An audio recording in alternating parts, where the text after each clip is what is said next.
Factories where the black soot came out and it covered all the white trees.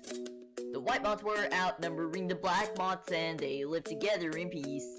When the trees turned black, the white moths were seen and eaten by birds of prey, while the black moths got camouflaged and were able to produce offspring day by day. This is an example of natural selection and it's a part of genetics. It happens when the environment favors desired traits. This changes the gene frequency, which increases population survival. Charles Darwin was the first to notice this process. In the book on the origin of species by natural selection, he was obsessed with studying animals, especially in the famed Galapagos Islands. Natural selection is the mechanism in which evolution occurs. An important part of this is adaptations, which enhances survival and reproduction. The famed Galapagos finches had all different kinds of beaks so that they can crack and open different nuts that were in each of their respective habitats. The finches increased fitness for their environments. This helped increase survival and reproduction.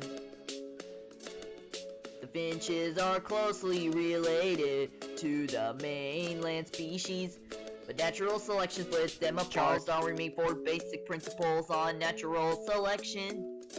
The population has to have different variations of phenotypes.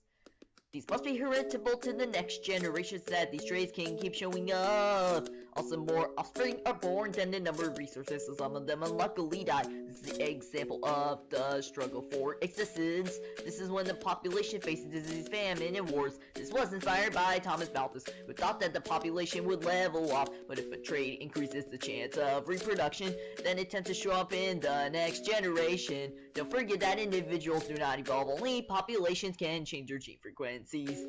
In 1870, Darwin asked Galapagos to test the health of offspring from incest. The census request was rejected, yet Darwin married his first cousin. He noticed that some of his children died because of recessive disease. Some of his children couldn't reproduce on their own, which is a consequence of incest. Natural selection changes genotypes, which cause a change in phenotypes. The allele frequency changes are responsible for this, and the environment causes this cascade of changes. Directional selection is the switch in extremes, such as a short population can evolve to become tall. In this case, a single phenotype is favored, but stabilizing selection favors the combo. It doesn't favor the peripheral extremes, but it favors the balance between the two, such as medium human birth weight is favored, and the gene frequencies get similar. Disruptive selection is quite rare.